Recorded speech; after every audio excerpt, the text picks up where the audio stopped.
As print-on-demand sellers, there are a bunch of rules and regulations that we need to be aware of to, first of all, ensure that we don't get any of our stores banned, and secondly, to avoid getting sued by any other companies for infringing on their property. That's why in this video I'm going to share a 4-step process with you that you need to follow before posting a new design online to help you stay out of trouble. Step number 1 is fairly straightforward, and that's do not copy other people's designs, because in that case you would be infringing on their copyright protection. You're allowed to take inspiration from other people's designs and use the same phrase or use a similar layout. However, if you're copying things one-to-one, you're definitely leaving yourself open to get your stores banned in the future. The reason for this is that if someone creates an original design, an original piece of art, then they automatically get copyright protection applied to it, meaning if someone copies their design, they are allowed to report said copy and have that copy taken down from any marketplace. So I totally understand why beginners often fall for this one, because you might see a design out there that's selling really well and you assume, well, if I create the exact same design, I'm also going to get a lot of sales. Well, first of all, that's rarely ever the case, probably never really the case. And secondly, you are leaving yourself open to get bombarded with copyright cases and people reporting your listings, which will eventually get your stores banned. So if you want to take inspiration from designs, then yes, you can use the same phrase. You could use similar layouts, but try to recreate the design in a different way. Do not copy it one-to-one and then change like the tiniest detail to say, oh, this looks different now, when it really doesn't. Like side by side, if the designs pretty much look the same, then you're infringing on someone's copyright. Step number 2 is do not create any designs that are linked to someone else's intellectual property. Some common examples of this would be using famous movie quotes or perhaps famous song lyrics. Happens all the time with Taylor Swift. Oh, Tay-Tay. Or car silhouettes, for example. People often might want to copy the shape of a car from an official brand. This is not allowed either. Intellectual property would also be, let's say, Marvel, Star Wars. Hello there. All of these different universes out there that have been created by someone else. If you sell anything related to them, whether it be a design with lightsabers or a design with one of the characters from these franchises, you are infringing on their intellectual property. It's not your own to sell. The only reason you would be selling them is because people think of Star Wars, they think of Marvel, they think of Harry Potter, whatever it may be. So avoid this at all cost. If you try to profit off of other people's work, other people's brands, you're definitely going to get your accounts into trouble in the long run, especially on Amazon merch. They're very, very strict with enforcing these rules. I know you might see some other people selling stuff related to Disney, for example, on Etsy. It's very, very popular and common, but that doesn't mean it is allowed, and it doesn't mean it's safe, because you could get sued by Disney at any point. Step number 3 is checking the content policy or the terms of service of whichever marketplace you're selling on. This is very important because even if you've not copied anyone's design, even if you've not used someone's intellectual property, and even if you've checked for trademarks, which I'm going to go into in the next step, you might still not be allowed to sell a specific type of design because it's in the rules of the specific marketplace that you're selling on. I'll give you an example for this. Amazon merch has got quite a strict content policy, and one of the things that they say is you're not allowed to sell anything related to human tragedy. This happens a lot around 9/11, Patriot Day. So when it comes to September, people are looking to buy shirts for Patriot Day to remember the victims, for example, and this is not allowed on Amazon. You might not be copying people's designs, you're clearly not using intellectual property, and Patriot Day, I don't think it's trademarked. However, still, you cannot do this.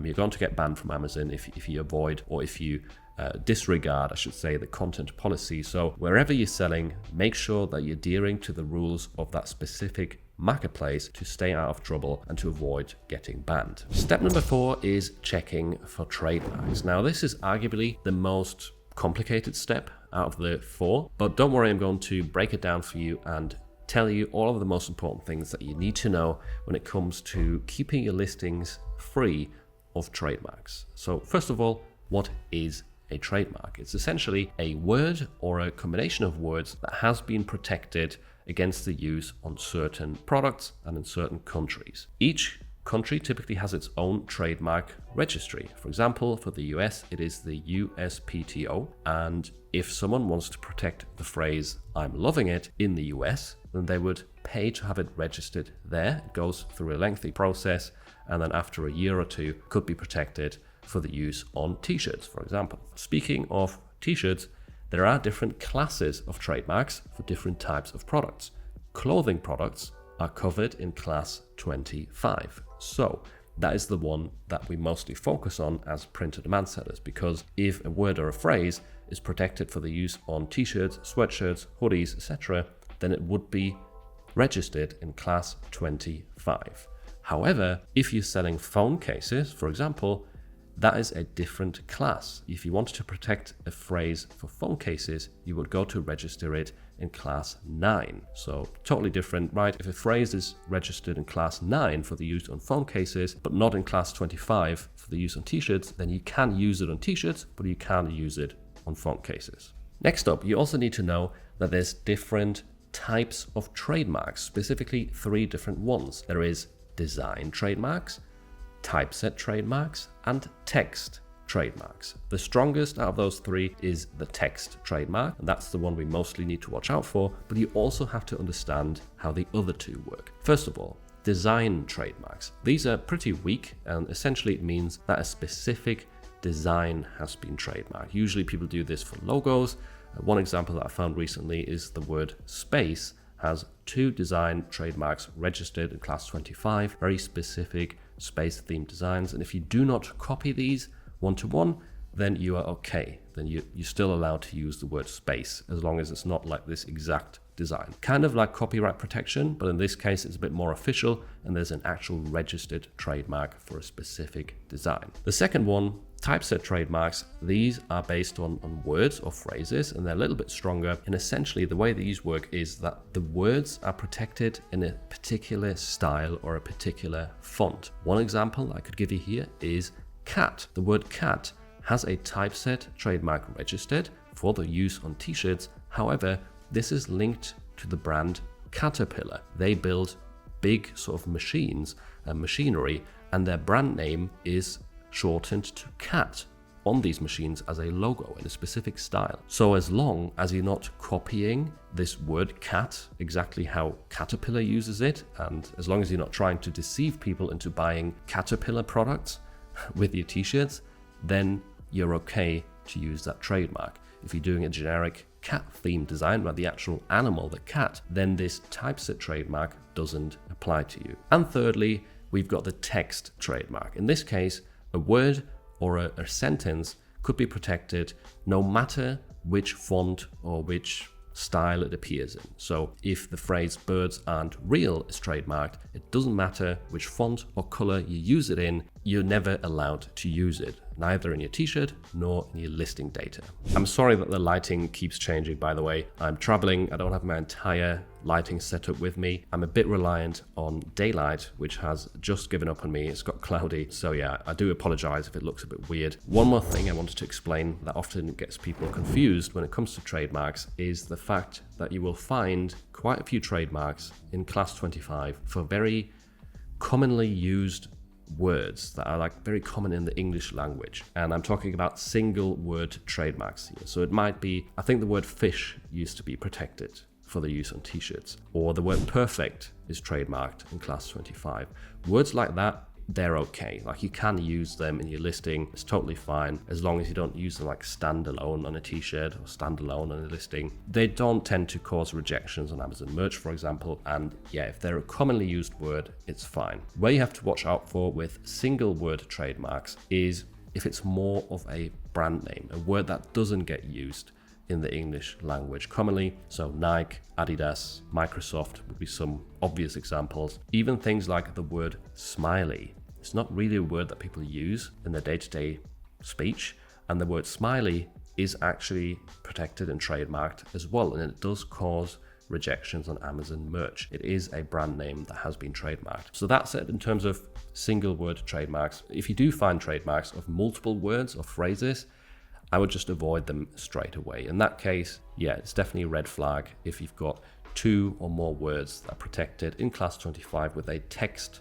type of trademark, then leave it out of your listing and leave it out of your design. Let me show you a quick example of me actually checking a phrase for trademarks. In this case, I'm using a website called TM Hunt, which I will leave a link to in the description. It's free and it's very easy to use, and it checks the USPTO database, the American Trademark Registry in class 25. So this is ideal for print-on-demand sellers. There is a few other tools that I use to check for trademarks as well, which I'm going to mention at the end. But just to explain as well, the reason I'm using sort of external tools rather than going straight to the USPTO database is because that website is really old, it's difficult to use and navigate, and I find it a lot easier to use something like TM Hunt.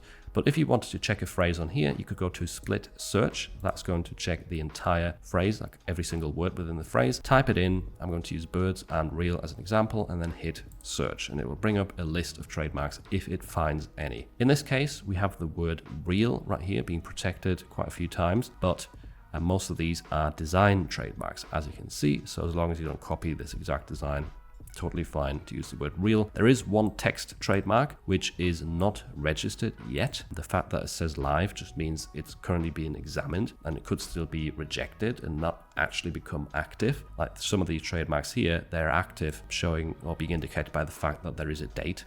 This one is not registered. It's not actually live and enforceable. It's a text trademark, but it is also a common broad word of the English language. So that means you're probably safe to use it even if it was registered over here.